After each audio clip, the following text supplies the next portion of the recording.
रामनगर के सरकारी अस्पताल की बदहाल स्वास्थ्य सुविधाओं को लेकर लगातार विभिन्न संगठनों के लोग नाराज हैं, लेकिन इसके बावजूद भी सरकार और जिम्मेदार अधिकारी रामनगर की जनता को स्वास्थ्य सुविधा देने में पूरी तरह नाकाम साबित हो रहे हैं, जिसके चलते सरकारी अस्पताल में उपचार न मिलने के कारण अब गरीब मरीजों को प्राइवेट अस्पतालों में जाकर महंगे दामों में उपचार कराने के लिए मजबूर होना पड़ रहा है। रामनगर के सरकारी अस्पताल की बिगड़ी व्यवस्था को अब जिलाधिकारी ललित मोहन रयाल ने गंभीरता से लेते हुए शनिवार को एसडीएम प्रमोद कुमार को अस्पताल का औचक निरीक्षण करने के निर्देश दिए। इसके बाद एसडीएम प्रमोद कुमार अचानक निरीक्षण के लिए रामनगर के सरकारी अस्पताल पहुंचे, जहां कर्मचारियों में हड़कंप मच गया। एसडीएम ने दवा स्टोर एवं एक्सरे रूम, पैथोलॉजी लैब का निरीक्षण करने के साथ ही अस्पताल में भर्ती मरीजों से भी जानकारी ली। निरीक्षण के बाद एसडीएम प्रमोद कुमार ने बताया कि मरीजों द्वारा बताया गया है कि उनकी जाँच बाहर से कराई जा रही है तथा दवाई भी बाहर से लिखी जा रही है। एक्सरे भी 2.5 घंटे में बहुत ही कम हुए थे। इसके साथ ही उन्होंने बताया कि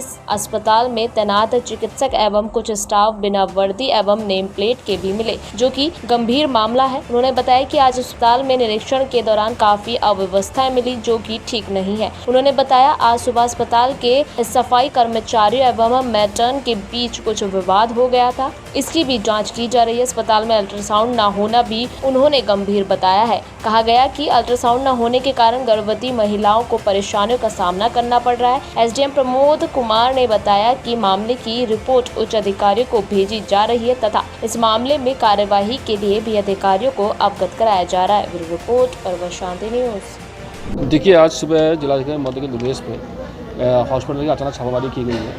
छापामारी में कई सारी अनियमितता समझ में आ रही हैं। सबसे पहले जो एक अनियमितता हमको नज़र आ रही है कि जितने भी पेशेंट जो एडमिट हुए हैं उनका जो टेस्ट होता है, टेस्टिंग रिपोर्ट यहाँ से लोकल से, यहाँ हॉस्पिटल से होने के बजाय कहीं बाहर से हो रही है। तो इस चीज़ क्यों उत्पन्न हो रही है, इस पर भी हम लोग चेक कर रहे हैं।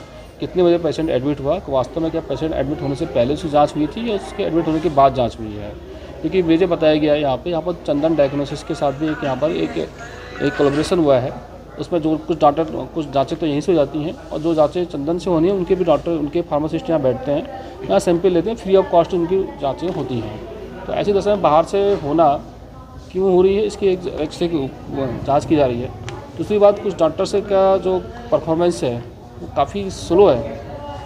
काफ़ी स्लो इन द सेंस मतलब कि सुबह से लेकर अभी तक हम लोग जब इंस्पेक्शन किया था लगभग से 2.5 घंटा करीब हो चुका था। मॉर्निंग अगर 1.5 से 2 घंटा, मतलब 4 से 5 पेशेंटें देखा गया उनके द्वारा, जबकि कुछ के द्वारा काफ़ी अच्छा भी देखा गया है। जैसे कुछ हम लोग पैथोलॉजिस्ट वगैरह, कुछ लोगों को और सर्जन जो ऑर्थोपेडिक सर्जन वगैरह चेक कर रहे थे, तो लोगों ने लगभग 89-90 के आसपास के पेशेंट देखे हुए हैं। तो ऐसा क्यों है, इसके लिए एक इश्यू आ रहा है। आज सुबह थोड़ा सा सफाई कर्मियों के बीच में और मैट्रन के बीच में कुछ विवाद भी हुआ था। वो क्यों हुआ था उसकी बाद में बात करी। बाद में सब लोग दोनों पक्ष तैयार हो गए, अब सब काम सुचारू रूप से चालू हो गया है। बाकी अभी हम लोग जांच कर ही रहे हैं और जो भी कुछ कमियां होंगी उस पर कार्रवाई की जाए, करने के लिए उच्च अधिकारियों को लिखा जाएगा। ये घोर आपत्तिजनक है। जैसे कि उन्होंने बताया कि हम बाहर से भीड़ बहुत घुस जा रही है इसलिए ऐसा कर रहे हैं, लेकिन ये कोई तरीका नहीं है। अगर उनको ऐसा पेशेंट को पूरी तरह बंद करके देखना भी ठीक नहीं। उनके साथ में कोई पेशेंट जो भी आ रहा है, साथ में उनके साथ में कोई एक हेल्पर ही मोस्टली होता है। अगर लोग ज़्यादा वो कर रहे हैं तो उसके संबंध में वो शिकायत कर सकते हैं सीएमओ साहब के पास में। सीएमओ साहब एक व्यवस्था कर सकते हैं, बाहर किसी बंदी को ड्यूटी पर लगा देंगे ताकि जो है वहाँ पर से कोई व्यक्ति अनावश्यक रूप से अंदर न घुसे। लेकिन कमरा बंद करना आपत्तिजनक है। साथ ही एप्रन वगैरह भी नहीं देखा हमने कुछ डॉक्टर्स के इसमें, और जो ड्रेस होती है नेम प्लेट वगैरह नहीं नज़र आ रही है, तो ये आपत्तिजनक है।